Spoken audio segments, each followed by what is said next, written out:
Okay, a very short update on the tractor here. I've been working on it, but I wasn't going to video it because it's just a bunch of me beating on it with a hammer and not getting anywhere. I still cannot get this clutch out of here. I got 3 of the bolts out to get the whole piece off. The 4th one won't budge.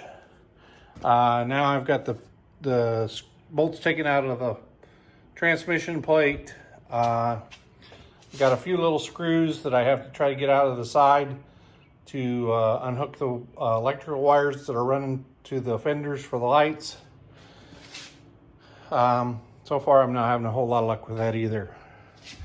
So that's it for now.